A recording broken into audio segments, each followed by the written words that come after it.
Sip on mezcal, I like tequila, damn this shit tasty. Yeah, you know I made about $1 million off a pink beanie. I feel like my life is a movie, damn this too easy. Can't catch me, I'm jumping the borders, hit the embassy. It's bag or... What's up? What's up? Cool setup. I'm doing this for the very first time, but I don't like being in a spot. So I would like to take the leverage that this is your first podcast after many days. So I'm going to ask you a few questions too, and then let's keep it interactive. What do you say? Yeah, sure.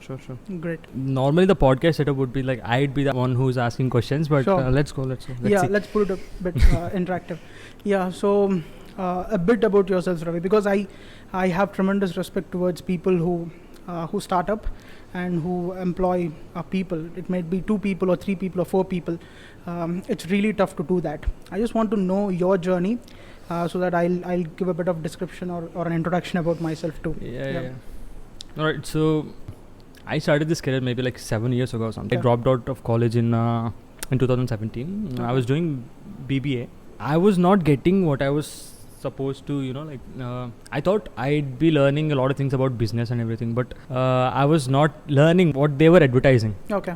So that wasn't like that interesting to me. So Okay. I dropped out of college. Right after getting out of college, what I did was like what everyone else would do.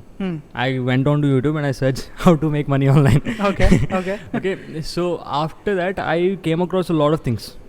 Graphic designing is the thing that worked for me. Like I used to be like A freelancer. I used to be a freelancer, but before that I used to have this this creative thing where I could edit my photos and my friends' photos and all that. Okay. And slowly I built up all that graphic designing skills. I searched everything online. Things I learned are completely for free. Okay. Great. Great. That's what I believe in. Like if you want to learn some things and if you're really passionate about some things, there is free stuff online. Yeah. You could get free stuff online. You don't even have to pay anything.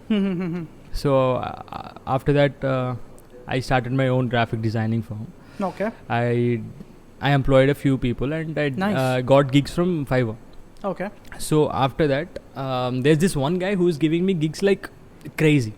So he used to give me like 4 or 5 graphic designing gigs Okay. in a week. Okay. So I asked this guy like, what do you do, bro?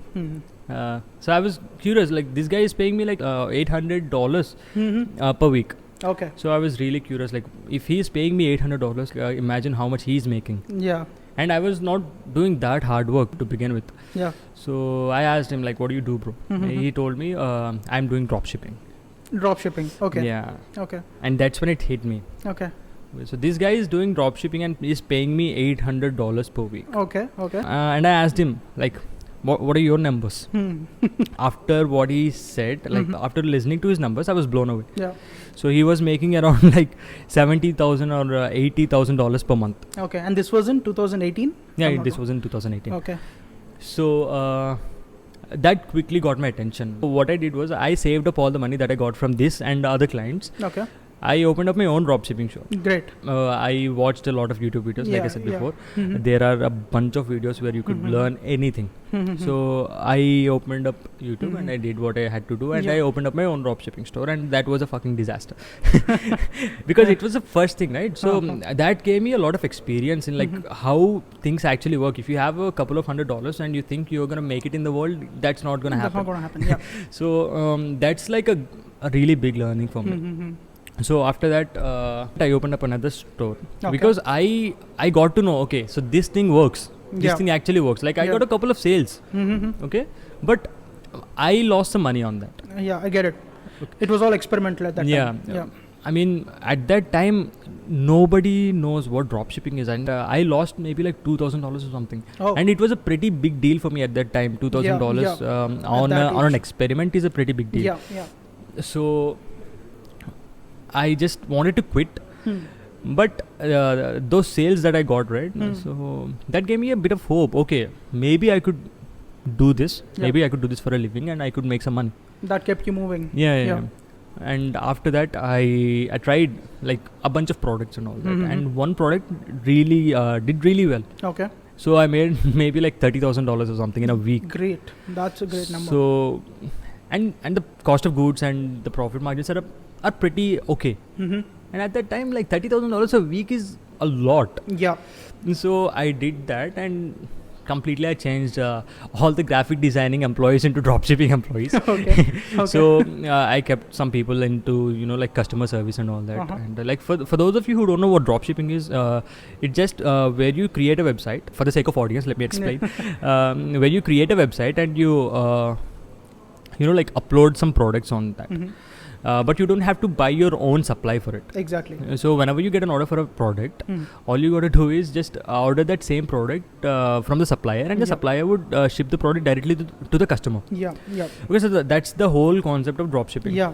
After this thing blew up, I made some money. Hmm. I opened up another dropshipping store. Like maybe at that time I was like managing 3-4 3-4 stores at the time. Yeah. And the number of employees I got was still the same, because it's not that much of work for them to do. It's basically just ordering all the products Yeah. and solving customer queries and all that. Mm-hmm. So it was pretty easy for me at that time. But right now it's really, really hard business in this market because drop shipping is like really, really saturated right now. A lot of people are trying it now. Yeah, a lot of people are trying, and there's a lot of competition, and Exactly. so the CPCs are a bit high. So the cost per acquisition is a lot because the competition is there, and you're gonna spend a lot of money on advertising without even realizing it's not the product that's a winner. Yeah.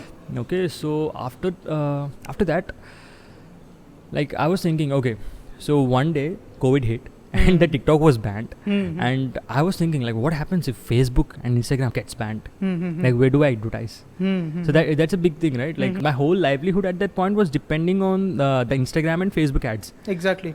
Forget about banning. I mean, they keep banning your accounts also sometimes. Your ad accounts. That's a really big problem with Facebook ads. They ban your fucking accounts all the time. Exactly. No matter what you do. So I had to keep in touch with the customer care executive and all that. I had to keep in touch with the support team. Yeah, exactly. I had to do a lot of things just to get my account unbanned. So after facing all these issues, I thought, okay, so TikTok was banned at that time. So what happens if Facebook and Instagram ads also gets banned? So at that time, I didn't know much about anything offline. So I wanted to try. Like I did a lot of research. So in these times, like I thought, like right after the COVID period is over, starting up a business was like pretty cheap. Like you could start a business with like maybe like 5-10 lakhs or something. Everything was like pretty cheap because nobody is like getting into the properties, and nobody was daring to do a business at that moment. So the prices of rental properties like got down so low. So I got a property and I opened up a cafe called Escape Room. Nice. Like this is the cafe that we're sitting in. Nice. Okay. And like after 2 years, like we're giving out franchises right now. That's nice. So we got inquiries about all these franchises, but we didn't give out because I was not focusing wholly on this thing. I also have some other things to manage. Like I got into ETH when it was around like 16,000-17,000. Nice. That was very early. Yeah, that was like really, really early. Yeah. And I also like got into NFTs like late 2020 or something. Like nice. No, early 2021 I got into NFTs. Yeah. And that was a really, really nice journey. Like I was making like a lot of money like just by flipping NFTs. Nice. And like for the past 7-8 months, like I'm doing my own projects. Yeah. It's really working good for me. You're rolling out your own NFT projects. I'm not completely doxed. Okay. But yeah. Get it. We got our own projects. Get it. And, like you are also into this space, right? Like, yeah, exactly. What do you think about the market right now? We'll definitely get there, Ravi. I'll just give you a quick introduction about myself. So, as someone rightly said, you're either influenced by the people you're surrounded with, or probably the books you read, right? I was inspired by my father, and he's a Guinness World Record holder for the largest sales lesson in the world. It happened in the year 2019, and he was also featured on Forbes India and all.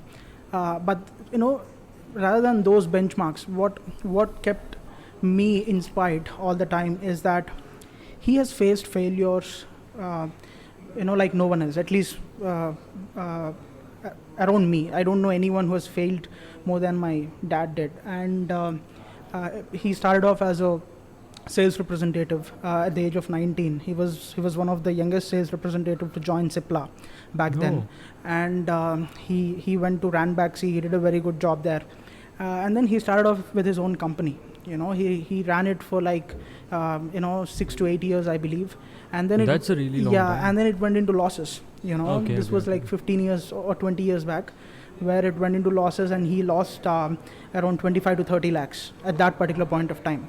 Right, it was really huge at that time, like 20 years ago. And then he had to sell all his properties, and then one fancy apartment in Ben Circle, Vijayawada, which is like one of the hottest areas right now. And he had to give up on entrepreneurship for the family, obviously, and that was really inspiring, because he had to give up entrepreneurship for the family, and then he had to restart from the scratch, and he took up marketing very seriously now, and then he got into retail marketing. He's working with Vaibhav right now, Vaibhav Jewelers, and his entire story is really inspiring. He did his MBA through distance at the age of 45 or something, right? So that kind of learning and all, I've seen it very closely on how he's able to do that. And then I used to ask him a lot of questions about sales, marketing campaigns, how all these work, and I can probably say that it's all from him. So after my 12th, I had plans of doing my BBA, like you have done, but like someone rightly said, Varun Agarwal, Varun Agarwal, right? He's the founder of Alma Mater.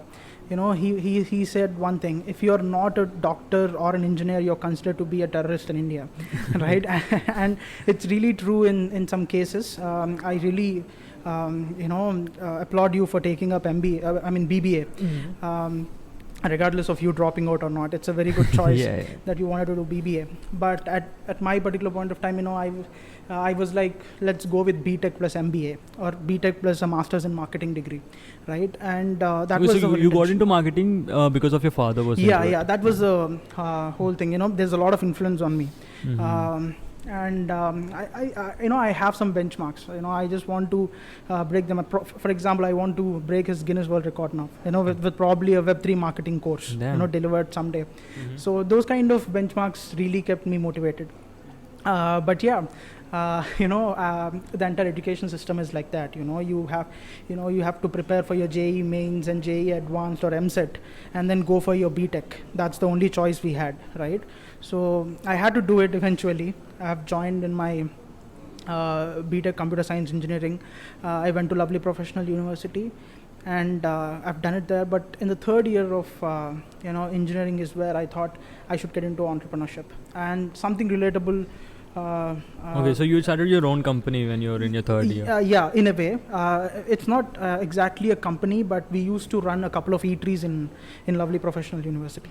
I don't know if I could say this on cam, because students running cafes and eateries in LPU is not encouraged unless you take a license.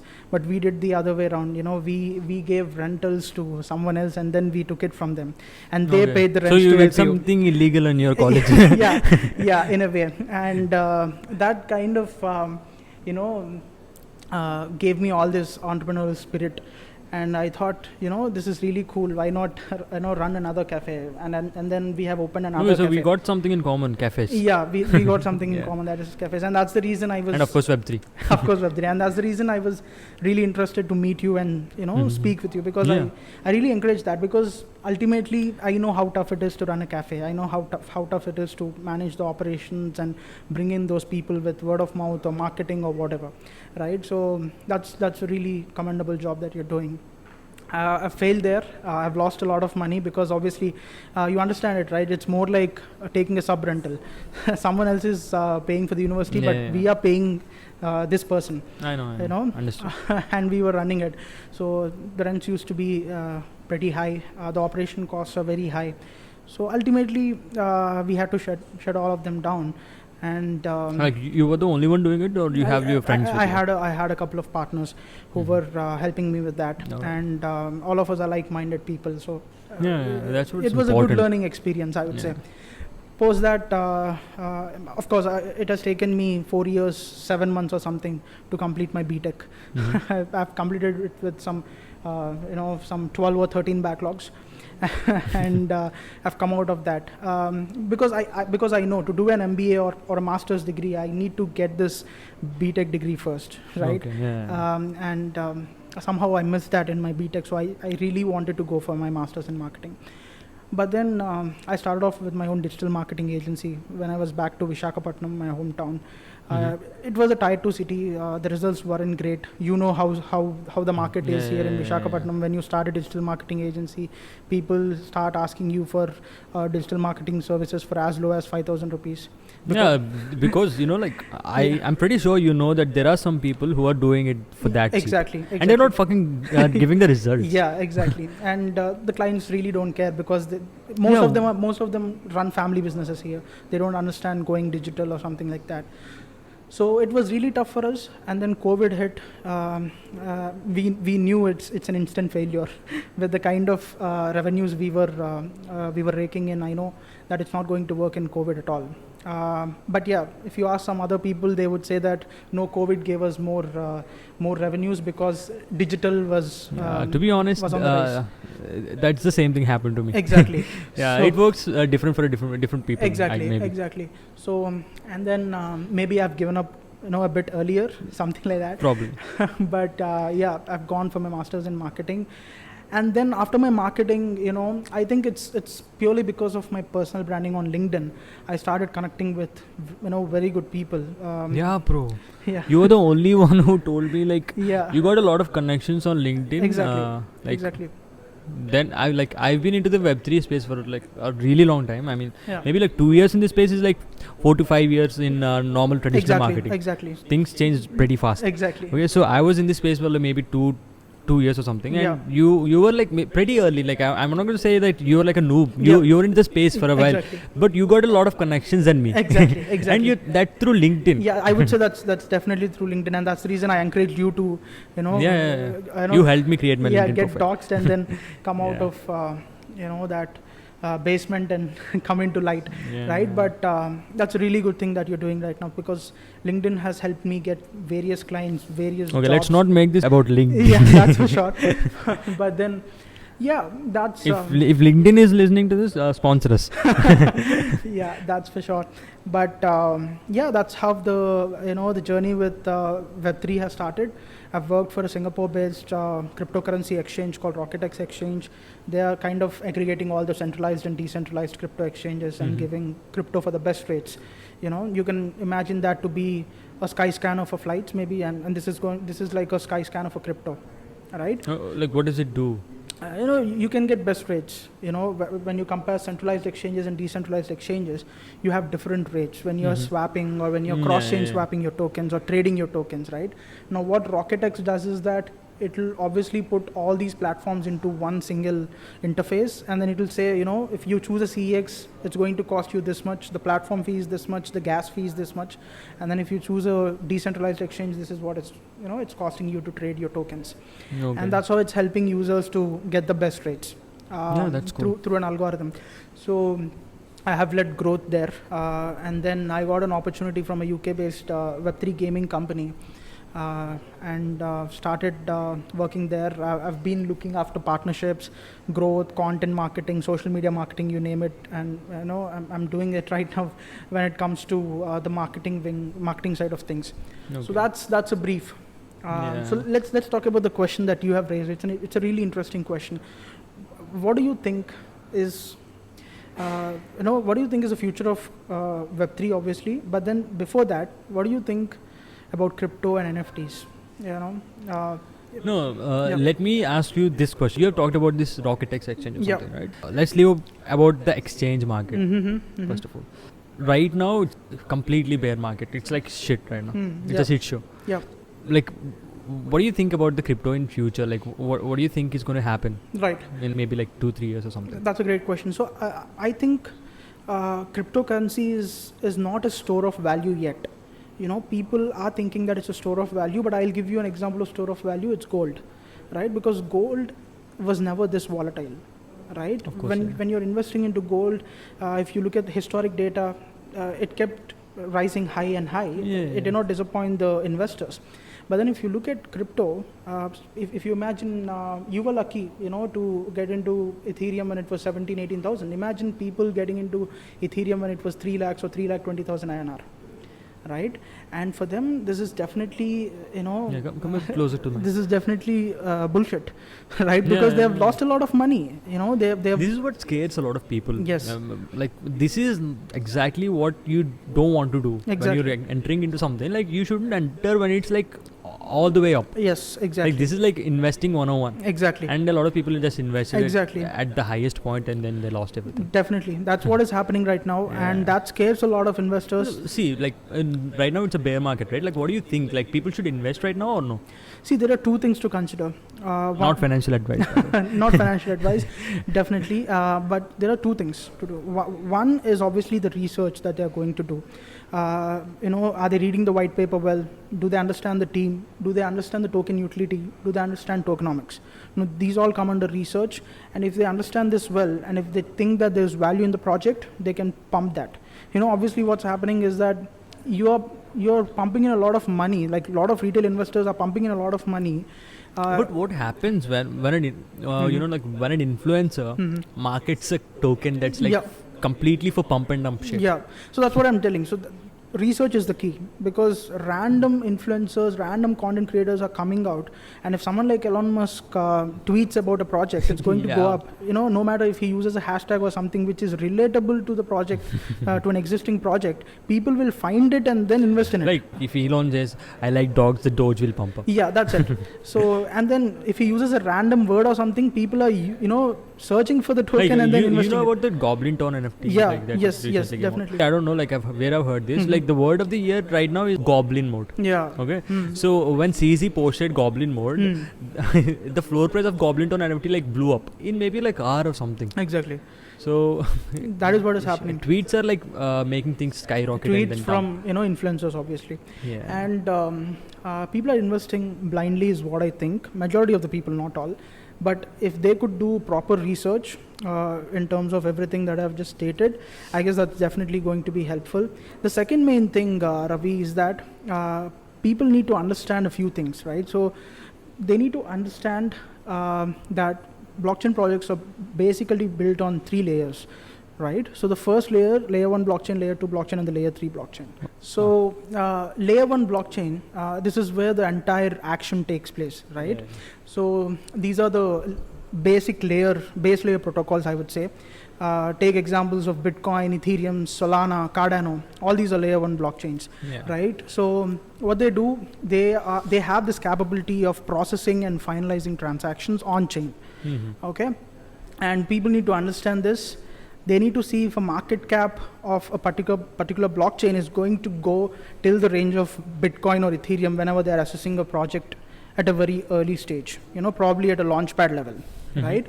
Now there are examples of layer 2 blockchains. For example, Polygon, XDAI, Immutable X. All these come under layer 2 blockchains. Yeah. Now these are built on top of layer 1. Okay, and these are basically designed to give more throughput and transaction speeds.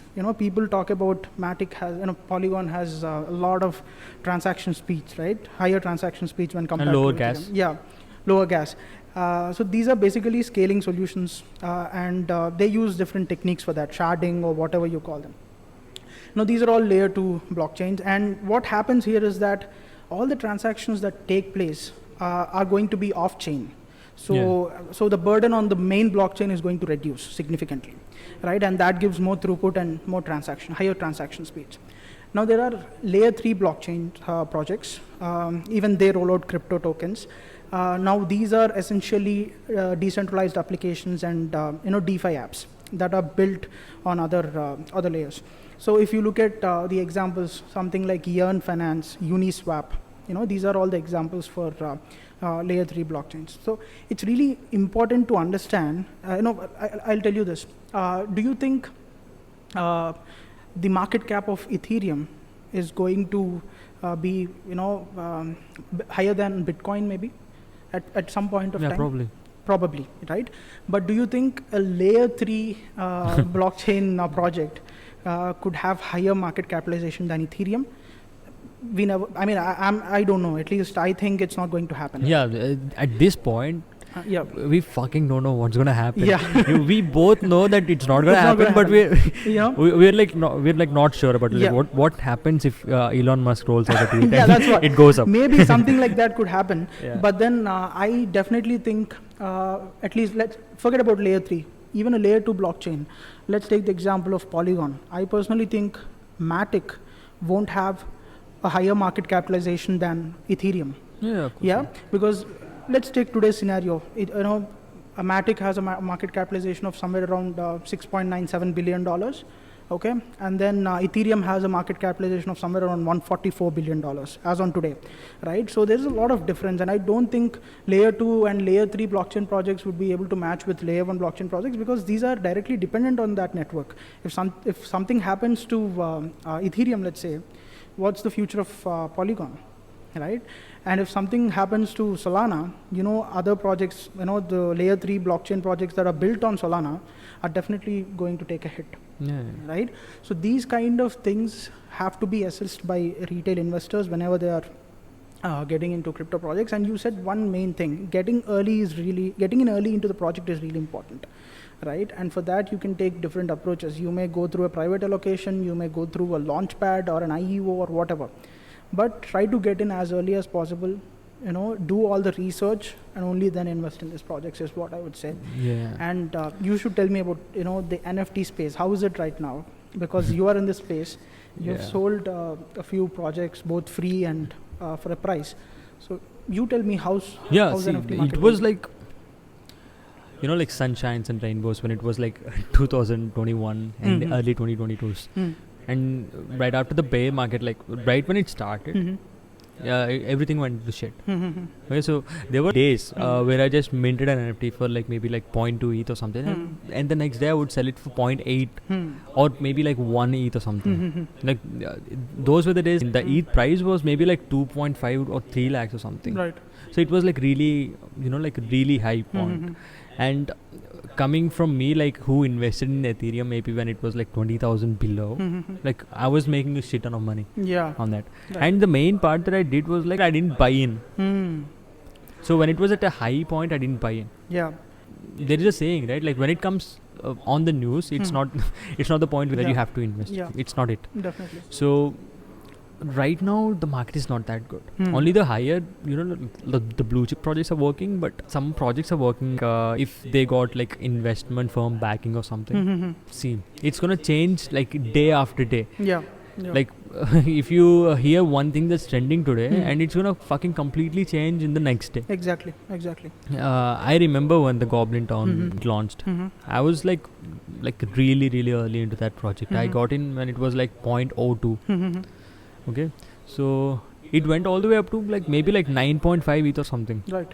So what I did was I aped in maybe like about 30-40 goblins for like Mhm. 0.02 or something. Mhm. I made 20x in profits Nice. for Goblin Town. Nice.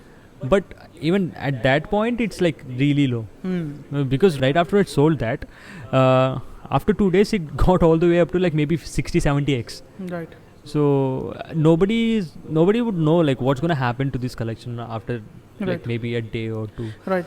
But do you think, Ravi, in future all this talk is going to change among investors, among retail investors specifically? Do you think people are going to talk about value rather than talking See, about right now, Mhm. utility in NFT space is a fucking joke. Right Seriously. now? Yeah, currently, yeah. Everybody is talking about we'll get you into a private group. Mhm. We'll conduct events. Yeah. We'll do this. We'll do that. And what happened to all these projects? Man? Yeah. Like I've seen people investing in projects where they only give access to a Discord server, Yeah. Yeah. and they'd glorify that Discord server like it's something that never existed before. Hmm. Okay, so these people made millions Hmm.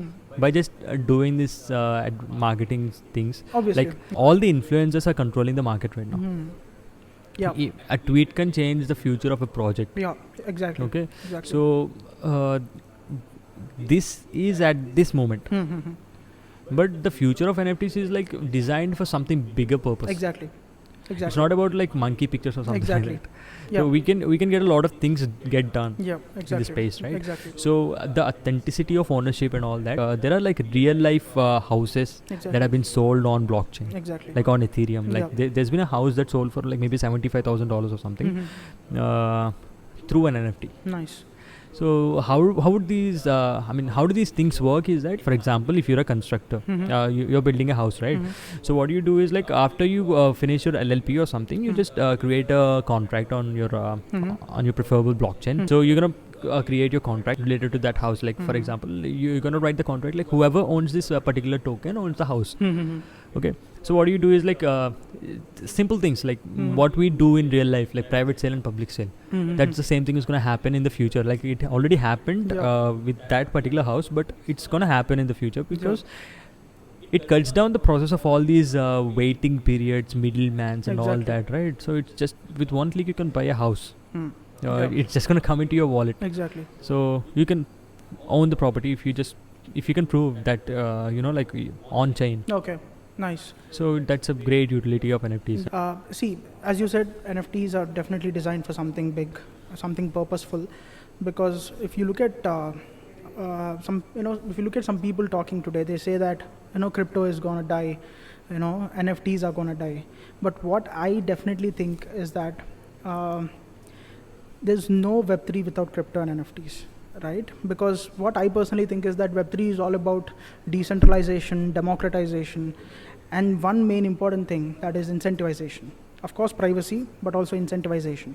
So how are these projects going to incentivize without crypto and NFT? I don't think that's possible. So there is definitely going to be a hand of crypto and NFTs in the success of Web3. What do you think about Indians in the NFT space? Like, do you think we're there enough? Like in the NFT space? Yeah, in the Web3 as a whole. I don't think we are there yet? Yeah, we are there yet, and I don't think majority of us don't understand this space really well, right? So let's take an example now. There is ChatGPT that has come in. It's in the news for a while now. It caused a stir on social media saying that it might be the next Google search or something like that, right?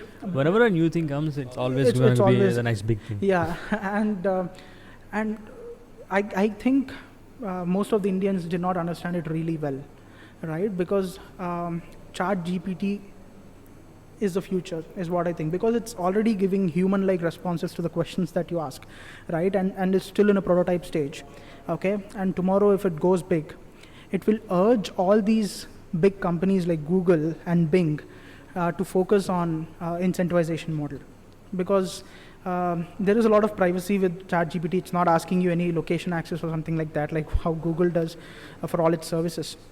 So that privacy thing is already there. Tomorrow, if ChatGPT comes up with some tokenization model, then it's going to disrupt the entire space, right? So it's really important for Indians, or not only Indians, for the entire world to understand that there's no Web3 without crypto and NFTs, and big companies like Google are also going to think that way if they really want to enter Web3 space. It's not going to happen without crypto and NFTs is what I think. Yeah. So you think Google would also, like make some kind of NFT projects or something? I think because see, that's the only way they could incentivize, right? I'm pretty sure all these people are going to launch their own tokens. Yeah, exactly. Like what happened with Brave browser. Yeah, exactly. Like Batcoin. Exactly. Right? So Brave browser, and I'm sure there's going to be a knockoff for Google Maps also very soon, right? And this. Knockoff Google Maps. Yeah, I'll tell you why. There's a lot of concern for privacy right now.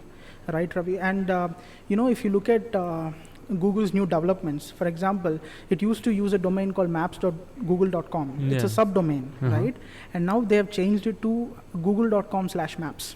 Now, an internet user, I've recently read that article, he claims that they have done it on purpose, because once you switch on the location for that, the entire products and services of Google are going to access your location. Right, so like they have come from. If I switch on to like your location, it asks if I go to like maps.google.com, yeah, what's it's going to redirecting you to google.com/maps. Okay. So the subdomain of Google became a subdirectory now, Okay. And now whatever you are giving permissions for google.com/maps, it's basically that, you're giving the permission for the entire google.com's products and services. Okay. Right? Yeah. And that is something that we need to take it really seriously, because tomorrow they're going to push us a hell lot of mobile marketing advertisements and stuff, because they have a location with them. Yeah. Something like that would happen. You remember that Senate thing happened in the US where where one congressman asked Sundar Pichai, like, does Google know if I move from this point to that point? Exactly, yeah. And he's not answering that question won't properly. answer that. And the latest developments also suggest that, whenever you access location, Of course through it one fucking service, knows. Yeah. And that's what it's going to happen. And I think people are taking privacy seriously right now, and they're taking incentivization seriously, because you just launch a crypto project and you say that 20% is for the community, people are going to jump in. They don't even mind if 30% is for the founders, right? So they think that there is there is a definite decentralization that's concept happening that a lot in the space. Exactly. Like people are over promising and under delivering. That's what like NFTs. This is the main thing that fucking brought up all this shit into NFTs. Like, people are thinking NFTs are a scam only because of these kind of people who are like over promising and under delivering. Exactly. They're saying we're gonna bring a utility, we're gonna bring events in real life events, all this shit, and right after they mint out, they're just gonna close the doors and then they leave. Exactly. But yeah, Ravi, so what do you think? Do you think Web3 is also going to influence brands? Do you think it's going to change the way brands are looking at advertising to people and stuff? Yeah, of course. I mean, this is like mostly another kind of revenue model for all these brands, right? So Adidas done it, Nike did it. Yeah. And Coke has already done it. Yeah, a lot of people are doing it. Netflix, even Netflix done it. Yeah. So more and more brands are coming into this Web3 space. At this point, they're using it as an extra, an extra stream of revenue or something. Right. Like for big brands like this, they don't need much marketing. Yeah. Okay. Of course, another extra, like another marketing tool, plus the revenue that comes out of it. Exactly. And I definitely think brands are definitely going to think community way. They're going to take a different approach from. See, this is what happened in the traditional market. Yeah. Okay, the Nike fans are loyal to Nike, and the Reebok fans, like what happened with all these premium brands, like Supreme, Nike, and all these. They have their own communities, right? So this is what exactly happening in the Web3 space with the blue chip NFTs. Exactly. This is what happened with Bored Ape NFTs. Exactly. And this is what happened. Like it came like too close to Bored Ape, Azuki. Right. And then it got dumped. Like Zagabond did some shady shit. Right. And shit happens like that. I mean, with one tweet can change a lot of things about your project. Exactly. So a lot of brands, a lot of Web2 brands and all coming to Web3 space, and I think it's going to be great in the coming years for the Web3 people. Like there are a lot of skills where you could learn in order to make money in the Web3 space. Exactly. And I guess it's definitely going to change. The paradigm is going to change. It's going to change from creator-led content. Have you heard that Facebook is spending billions of dollars into this metaverse? Yeah. And it right now it's looking like shit, but I think they're gonna improve on it. Yeah, they're going to get there at some point because of time. All these big companies are investing a lot of money into it. Yeah. Right. So this guy, Mark Zuckerberg, is like invested so much into it, maybe like 200 billion or something on his own metaverse. Exactly. It might look like a children's play or something like that as of right now, but it's going to change the way that we communicate with each other, I guess, at some point in the future. And you bought the Oculus? Did you try it? Oculus Quest 2 or Quest 1? No. I haven't tried Oculus yet, but I've tried some VR platforms. VR headsets, okay. Yeah. So I had an Oculus, Quest 2. It was really amazing, man. I mean, the kind of quality they have in terms of gaming and all that stuff. The response for Oculus is like too good. Yeah, too good. At least in the Western countries, it was great. But yeah, I mean, they have done a great job, is what I can say. Yeah, like gaming industry, it's gonna skyrocket when they implement this NFT thing. Yeah. Imagine you could own a character on chain. Yeah, exactly. Yeah. And you build it. Like you upgrade all his weapons, you upgrade all the skins and all that, and you could sell that on chain to another person. Like right now it's happening. It's happening on Telegram or something like that, where people just selling their accounts. Yeah, you can even rent your NFTs. Yeah. If we implement NFTs into gaming shit, like where you could buy my character, like my own NFT on chain, and it's gonna be in your wallet. Yeah.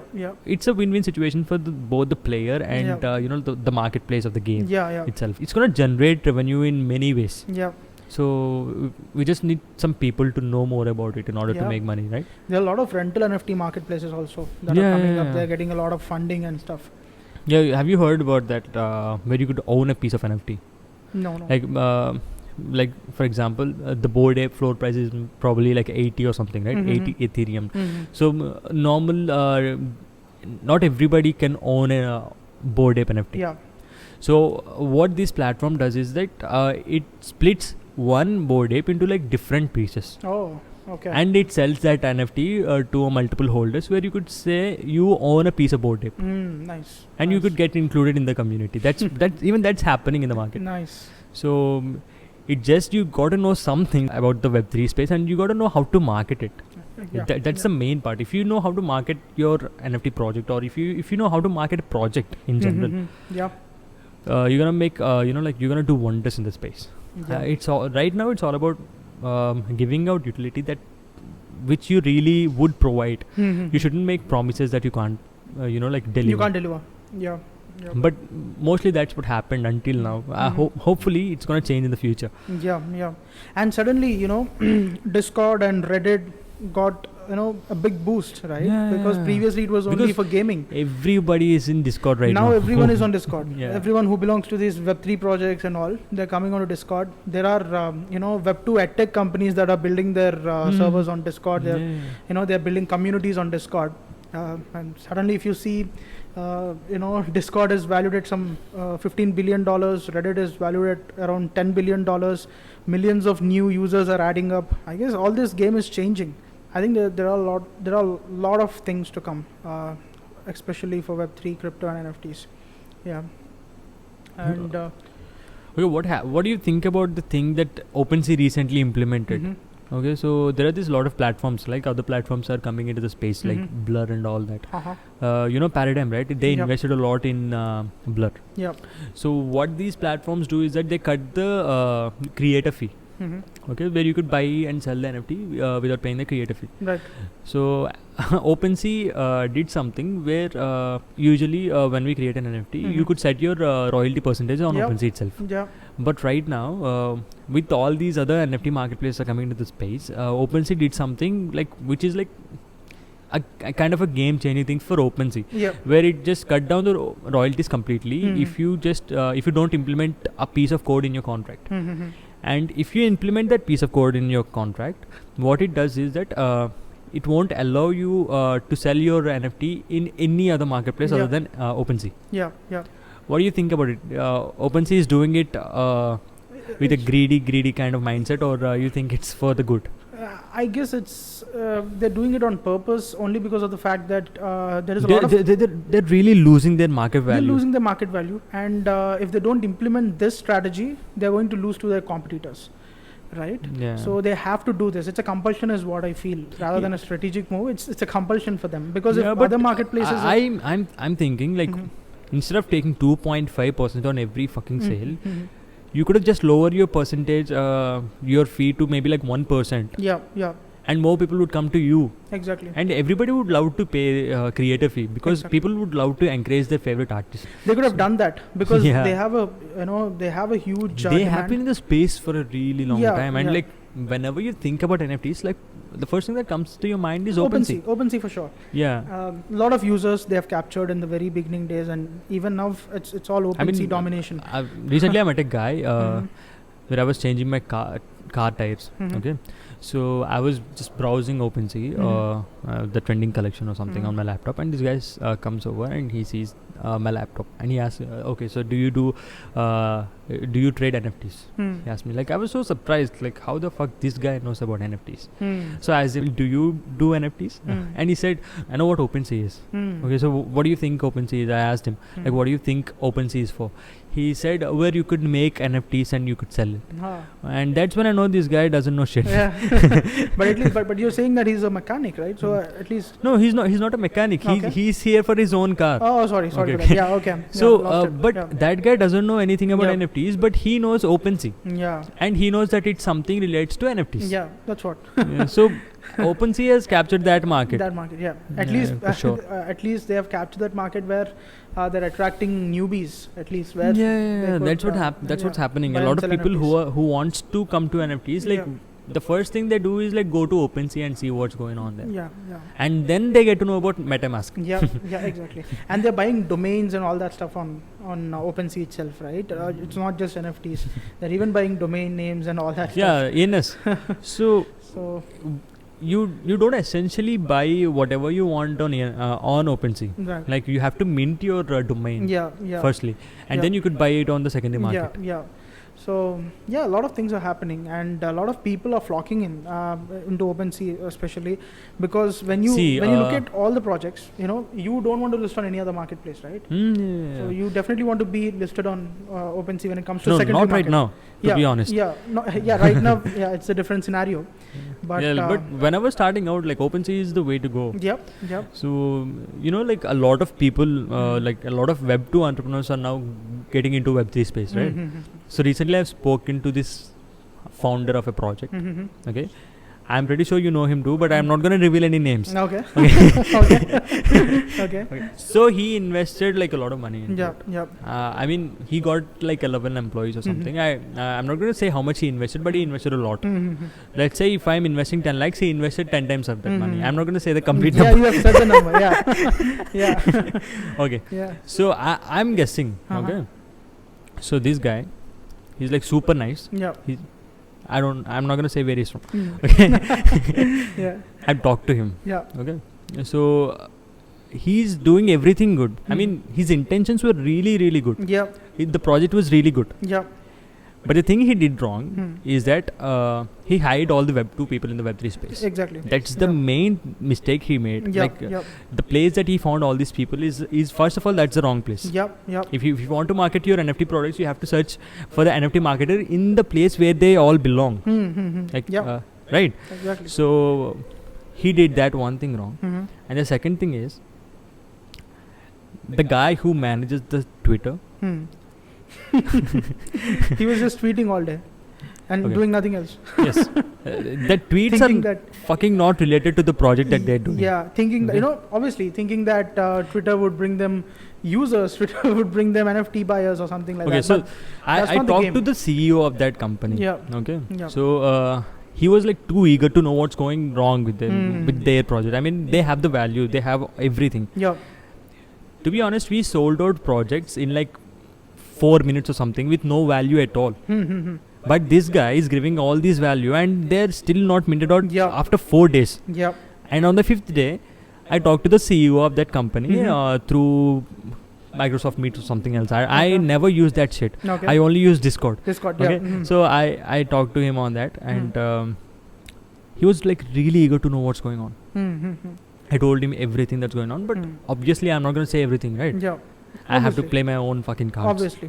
So I wouldn't give my advice for free. Yeah. And obviously. of course you not. Shouldn't give. Yeah. You shouldn't give. So I told him like some things are wrong in this. You have to change this and you have to change that. He completely, he's like twice my age or something. But he listened to me every fucking word that came out of my mouth.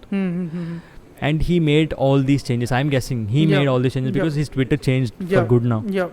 And the project would worth a lot of money in the future. Yep. For sure. Yep. But these are the new mistakes that these people are making, is that they're hiring people who are in the Web 2 space. Yep. This is definitely not going to work if you want to sustain in the Web 3 business model. Especially the guy who's marketing the project, who's writing all sorts of content. That's really important. You have to have someone from the Web 3 space, right? And so that's right after I on. told him that your tweets are shit, he completely agreed with me. Yeah. Okay, I mean, if you want to tweet about something, Yep. like you wouldn't see Nike tweeting about some bullshit that's going on in the world. Yeah. It's going to tweet about its own brand. Obviously. Yeah.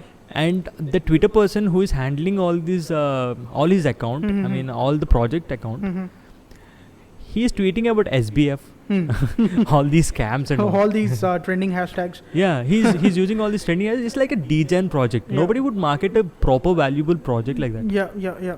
And of course, trending hashtags is fine, but then he's getting into controversial tweets or something like that. Yeah, like he's like tweeting like an influencer, Yeah. not like a project. Yeah. He could do that on his own Twitter personal account, Yeah. but not on a project's Not on account. projects account. Yeah. So I told him all these changes, Yeah. and hopefully they made it Yeah, better, I yeah, guess. yeah. But this is what's happening with people. Like, people should change. I mean, the hiring technique should also change in Yeah. Web3 space. You shouldn't go to LinkedIn. I mean, Yeah. of course, LinkedIn is a thing. Yeah. But you wouldn't find the There right are people on there. Discord. Yeah, there are there are people on Discord. people You on could Telegram. even you could find Yeah.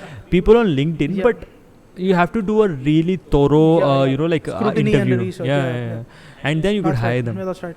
Definitely. Firstly, it's really important for you to know the whole space if you Yeah. want to do something, Exactly. right? I agree. Yeah. And So- especially in the Web3 space where it's still evolving. I I've guess- I've read something like after you told me LinkedIn is all this and that, I created one for myself, Yeah. and I've seen you said something like it's important to build your own personal branding Yep, and all that, yep. right? So at that was the thing that hit me hard, because when I was starting out, I had all these employees, right? So I hired one artist. Let's just say I'm making an NFT collection. I hired one artist, and this guy is not even delivering on time. What I did is, I bought a tab, I bought an iPad, and I went to YouTube and I searched how to draw. Yeah. And then I made my own fucking art. If you have to know at least like maybe like 40% of whatever the fuck you're doing, and Yeah. then like you could hire people and then do the rest. Like manage them to do the rest of the things. Yep. You should be able to know whatever you're doing. Yep. Right. So the first thing, if you want to create an NFT collection, like you don't need to be a developer. You just need to understand how the market works. Yep. Right. Like I know a lot of people who are not even developers. Like they create an NFT collection. It's not like you have to know coding to do an NFT collection. Yep. You have to know the market. Yep. That's the Yep. only thing you Yep. need to do. And where to market it, right? Yeah, of course. See, the thing that you said about personal branding, building your personal branding, Yep. this is not what education, I Yep. mean, the schools teach us. Yeah, definitely. So I completely agree with that. Yeah, definitely. Personal branding and personal selling, Yeah. and you need to sell your story wherever you go. If you are launching your own NFT collection, you need to sell a story, right? If you want, I mean, see, I generally recruit people. Okay, so for our startup and for my previous startup also, I used to hire a lot of people. You won't believe it. If you post a job advertisement on LinkedIn, if there are 100 applications, hardly 3 or 4 people will message you saying that I'm interested in this job. Okay. Right? So I guess that is a total mistake that all job applicants are doing. They're just randomly clicking on easy apply, and then they're just submitting their resumes. It's not going to help. You need to reach out to the employer and say that, I completely agree. hey, I'm really interested in your job, and my past experience is this. What do you think I about I can deliver. the Trump NFT that recently got launched? Man, he was always against NFTs and crypto.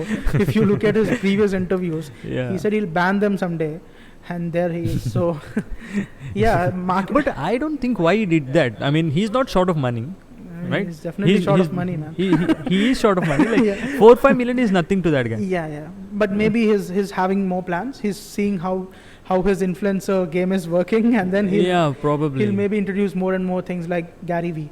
But yeah, he's definitely short of money for all the court hearings he has and all. But yeah, hopefully. So he just took a small loan of $4-5 million from his NFT collection. Maybe he's trying, or maybe he's doing that just for fun, because what you said might also be right. He's not wanting that $4 or $5 million. Maybe he's doing it for fun, like many other NFT projects. Because I've seen his project, and it's like not good. You were saying something about Indians in the NFT market, right? So, like you said before, there are not much of Indians in the space as of right now. But I mean, compared to other countries, the percentage of the population in India is a bit higher. Okay, 1% of Indians is like more than what 20% of other countries like. Yep.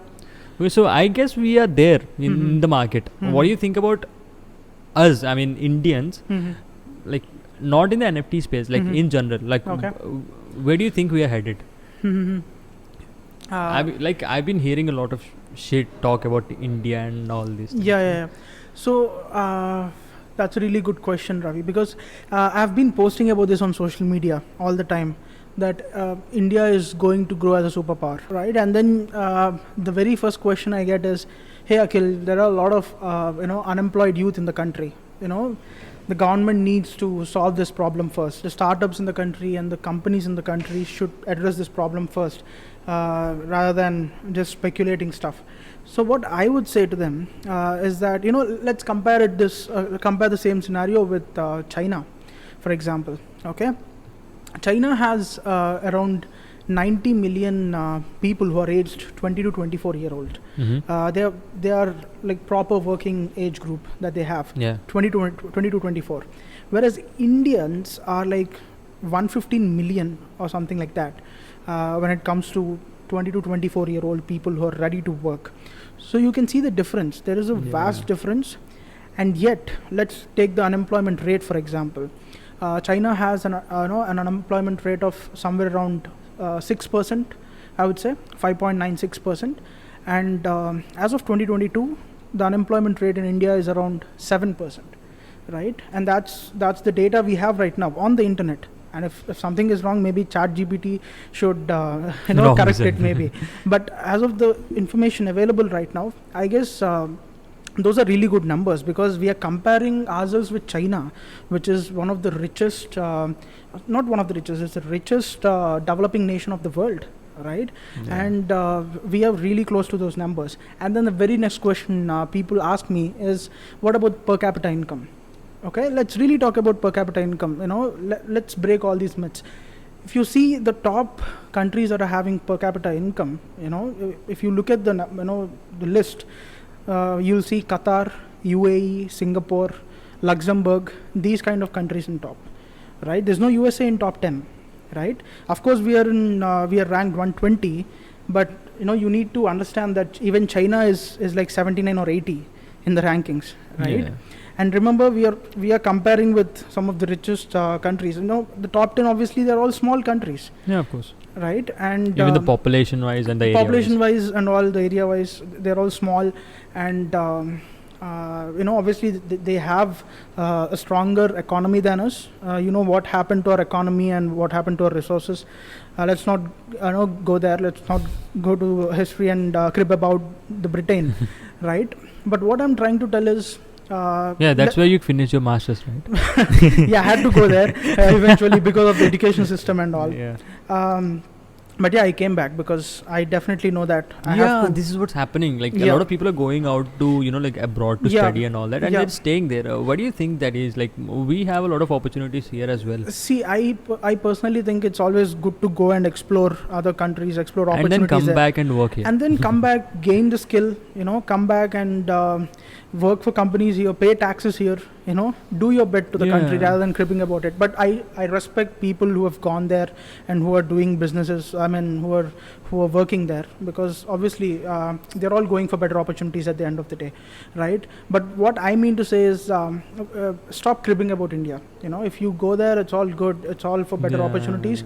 But if you start cribbing about people India, going there and saying India was a shit country, I used to live there. But if you look at stats, we're almost matching with China in all ways. I've just told you some numbers. But more than anything else, let's look at a brighter side of things, right? You look at the number of startups that are coming up. You take health tech, food tech, ed tech.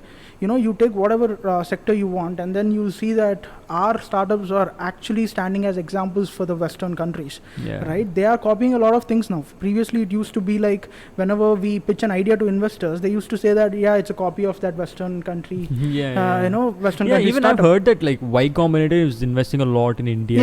Right? Startups. And you're seeing a lot of SaaS-based companies coming out, right? So all of these things are happening, right? And I think going forward in 5 to 6 years, there will be a time when you'll think that 60% of US and UK based startups are replicating what we are doing here in India.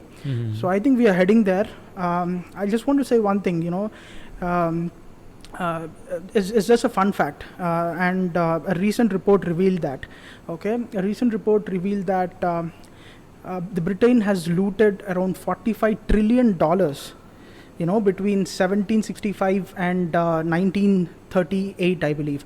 So it's almost 173 years that Britain people have taken at that particular point of time to loot the money, not to earn money from India, but loot money from India. Okay, so it's 173 years. You can't expect the change to happen in like 100 or 150 years now, because we are rebuilding from scratch. We are rebuilding from ashes, in fact. So it'll take some time, but yeah, I guess this is India's decade, and we'll get there. Yeah, we are like growing too fast when compared to other countries like after all this disaster, right? $45 trillion at that particular point of time. It's like 10 or 15 times more than what UK's GDP is right now. Yeah. So I guess we are heading. So if you go to UK and look at all these museums and all that, we're gonna see a lot of Indian stuff there. Yeah, you're gonna see a lot of Indian stuff, and almost, of course, they have built most of our infrastructure also. So that's. But that's not a win-win situation. They took 45 trillion pounds or something, and they just built some bridges. Yeah, bridges or some random buildings, and you say that's not the fair trade deal. Yeah, that's what. And somewhere down the line, I think we are getting there. This is India's decade, and we'll get there eventually. That might be through startups, or that might be through the mindset that the youth of the country are implement crypto in the mainstream currency of India or something like that. You think we will get there in the future? I think so. But there are a lot of things involved. The government regulations. Yeah, have you heard that China has implemented its own digital yuan and it has an expiry date or something? Yep. I've heard about that. Yeah, really even I've seen something on like some platforms or something like that, and it's like they're not letting their citizens to save the money. It has an expiry date or something. It has an expiry date, and I guess it has, it's a stable coin. I don't know, but I guess it's a stable coin. If it's a stable coin, then there's no use of investing into it, because it doesn't become they're not asking people to invest in it. They're just using it as a currency as of right now. Okay. So just like how we use phone pay and all that, they're using that through their banks. Okay. At least from what I've heard, so it's not completely decentralized, maybe. Yeah, it's definitely not decentralized. It's controlled by the government. Yeah, and eventually they're getting to that point again. Governments interfering and all that stuff. So even in India, there are a lot of regulations that are to be sorted first to get there. It might take 5 years from now, 10 years from now. Maybe they're going to. But decentralization is the future, you're saying? Yeah, I definitely believe that, and even forget about. Forget about governments, but even brands are thinking that way. They have to incentivize their users some way, like you were saying, crypto or through NFTs or whatever. They have to please their community some way, otherwise their brands will be out of business. It's like getting from a content-led, a creator-led economy to a community-led economy, right? So we are getting there, and there are a lot of Web2 startups that are already doing it, trying to build some communities on Discord and on Reddit and all. They're trying to do that. I guess you've known about Growth School. They are building a community-based learning startup, and there is Blue Learn based out of Goa. They are doing the same thing. So these are all startups, and Vertocity. How do you think all these Web3 startups are going to get their investments from? Where do you think they're going to get their investments from? Particularly Web3? Yeah, Web3. So there are a few ways, Ravi. I'm sure you know this, but for the sake of users, there are a few things. They might raise some amount through private allocations, number one. Number two, they can go for... Like whitelist minting or something? Yeah, something like that. Okay. But through crypto, it's more like you go to an exchange and say, hey, we have something for your community members, and they have a community, basically a 10K holders or a 5K holders, and they're all going to unite and give some $100K to the project, right? And these people are going to give tokens in exchange. So that is one way. Okay, that is basically the private allocation, and they're going to get it for super cheap rates, and because by the time it goes to public sale, the price of the token is definitely going to increase, and these people are going to encash on that. So that's the number one way that crypto projects are looking to raise money. Number two is obviously the launchpad or the IEO that we are talking about, the initial exchange offering. It used to be initial decentralized exchange offering, but US has put some limitations on that, and they're enforcing that by law. So they're calling it IEO right now, initial exchange offering. Okay. So that is one way you can look at things. So what do you think, like the thing that happened with SBF and FTX, right? So if the same thing happens with Binance, where do you think the crypto's future is going to be in like 2-3 years? For the next 4 or 5 years, no one is going to come out of the basements, because 80% or 85% of the transactions today are handled by Binance. It might be through their API, or it might be through their main application. They're generating a lot of revenue in terms of that, and they're obviously holding a lot of assets, digital assets. But it's really important to understand, 6 years or 7 years down the line, or probably 10 years down the line, someone from the company tweeted, or probably, I don't exactly remember, someone who left the company has tweeted that, a senior executive, he has tweeted that Binance is also looking to go the decentralized exchange way. And if that happens, I guess it's going to be a smarter move, because not your keys, not your crypto. Yeah. So let users control that, is what I think. Let users control their tokens. Let them have their tokens in their decentralized, MetaMask or something like that, and that will make things easier for Binance also. But obviously they are going to change their own business model now.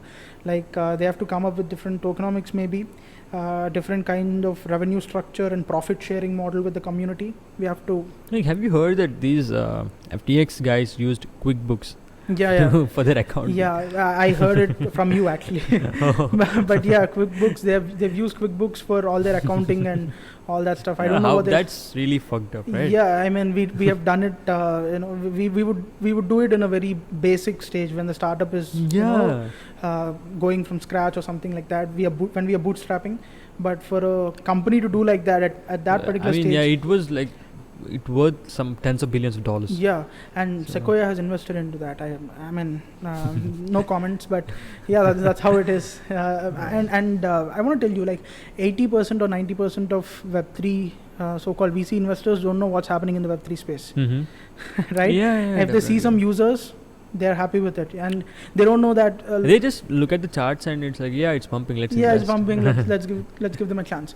So that's what is happening. But in the back end, there might be a lot of things that these people don't know. This is what's wrong. I mean, this is what's happening in the space right now. Yeah. There's all these rich people who got rich in the web too. They want to convert their riches even more, maybe like multiply or something like that. And they want to invest in Web3. So what they're doing is they're not even doing proper research and then just investing their money. They're pouring all that money into these startups and all that. And they're fucking losing it. And they're blaming the whole Web3 community for it. And I guess even retail investors should think about this. They need to do some proper research. See always. If the token has value in the first place, if it's having value in the longer term. Look at the token utility and then invest. Otherwise, there's no point investing in something that you don't know. Right? This is what's wrong with the space. Like whenever something happens with some particular project or some particular exchange or something like that, people are blaming the whole Web3 space. Like people are blaming the whole crypto community.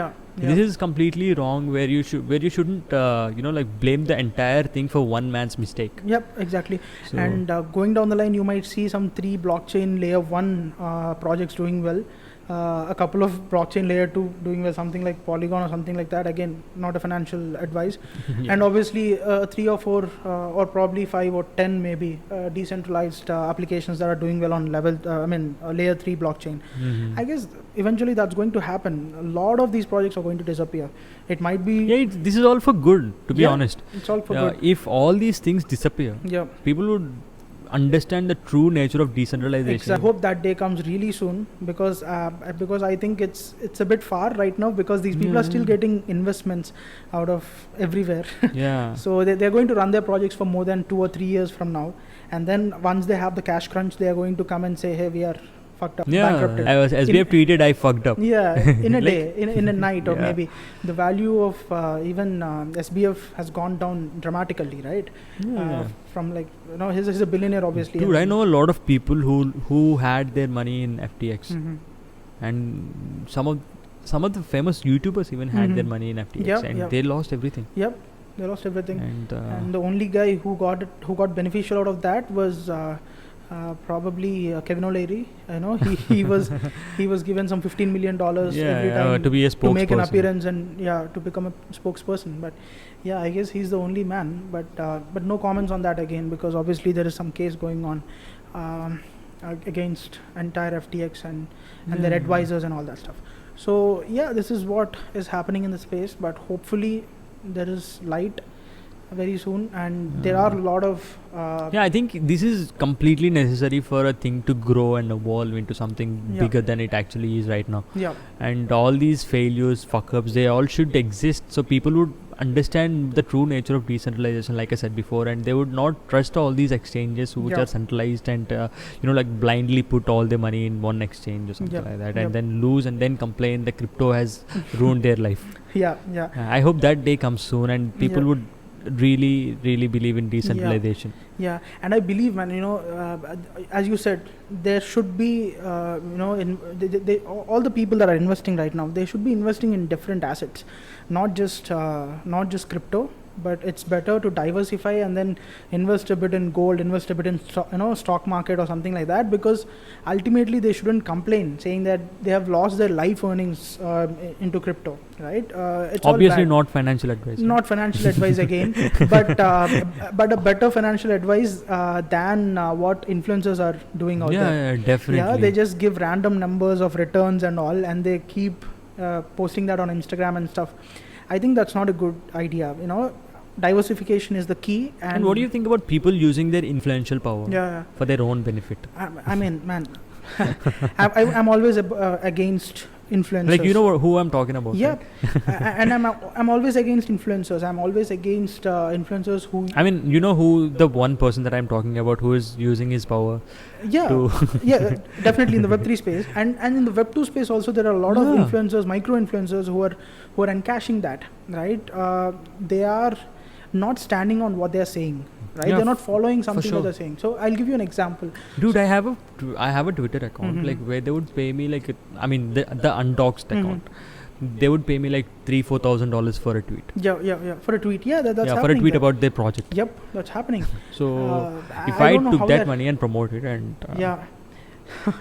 but then I don't know if they know that there are ways to manipulate tweets and engagement on Twitter. There are ways, right? You see, if you see a trending collection on OpenSea and if you see the volume is like maybe like 100-200 ETH, you would think, okay, this project is pumping, let's invest in it. But if you go through and see the activity, it's all wash trading. You and me are selling the same thing for like 50 ETH to each other, and then boosting up the volume and then coming up in the chats, and the new investors who are going to invest in that are probably going to get fucked. And this is where even VCs are not understanding what's happening. They're thinking that there's a lot of volume going in. They don't know about the whole fake wallet stuff and all that. There are a lot of things that you could do in this space, like with just one bot. With just one bot, with just a few lines of code.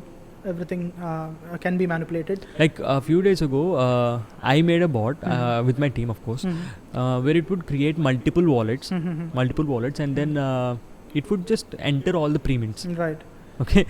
So if it enters a pre-mint event with like 100 wallets, let's say, even if the 10 wallets get whitelisted, and with one wallet, let's say if you can mint 3 per wallet. For the 10 wallets, I could mint 30, right? So all these 30 NFTs, I'm just minting with one click with my bot. And then just selling it right after I make like 3, 4, 5x of income. And then this is like really bad for the community and for the project in general.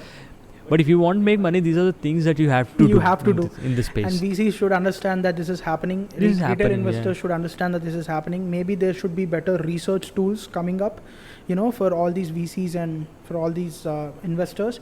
But there's going to be a day where a lot of startups will be working on, designing these research tools also to, get to know the value of the project in the first place. And then that would eventually help them invest in these quality projects. I think these secondary marketplaces should also implement something where they could get rid of this paper hands. Where they just sell for 1x profit, 2x profit. 2x profit, So something should be done in that side to just improve the projects a bit more. Agreed. But I don't think that's also a bad point because it also regulates the users, and which is kind of bad because it's going to be centralized again. So there are like multiple problems that are connected to this whole crypto and NFT thing, and I think we're gonna solve it soon. Yeah, we're gonna solve it soon. And I guess Ravi, before ending this, I want to say that if we come up with a genuine problem solver, there's a lot of scope in the market right now. So let us probably think of a genuine problem that's existing right now and try to address it. Like we're saying, a proper research tool maybe that would assess which project is worth what, or something like that maybe, or probably a very good marketing tool that would help the entire Web3 community, right? Something like that. We'll come up with a problem solver maybe, and then me and my team have been working on something really cool. I think it's gonna do some minor changes in the space. It's an original idea. We've been working on it for like the past 6 months or something. I think we have solved some kind of problem that we talked about in this podcast. Nice. And I think more people would like not to be in the space just to make money, and then do some stuff like this to create solve all these problems and all. So it would be a win-win situation for everyone. Exactly. So probably if there's a chance, let us meet again and probably discuss about this and come up with genuine problem solvers. I mean, in this week, I'm going to get a guy who is like a Solidity developer in the podcast. And he's going to explain a bit more about that project that we're working on. Sure. And he's a team member that I've worked with for my previous NFT projects. Nice. So I think it's going to be great on that episode as well. Yep, definitely. Yeah.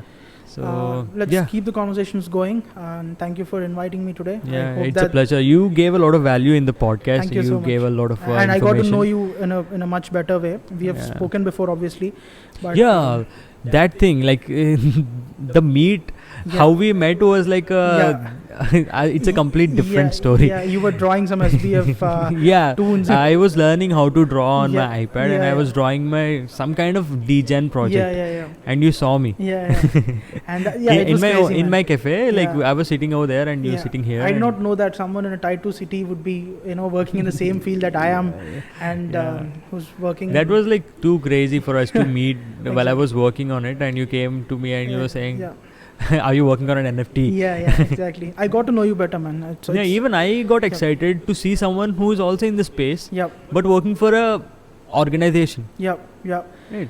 So far I met all these people who are like working on their own in the NFT Undoxed space. Maybe. Yeah. But nice meeting you, man. And all the best for your podcast. Alright, so this is how we're gonna end this podcast. Yeah. I don't know how to end this, so this is the end. Thank you so much. Thanks for this.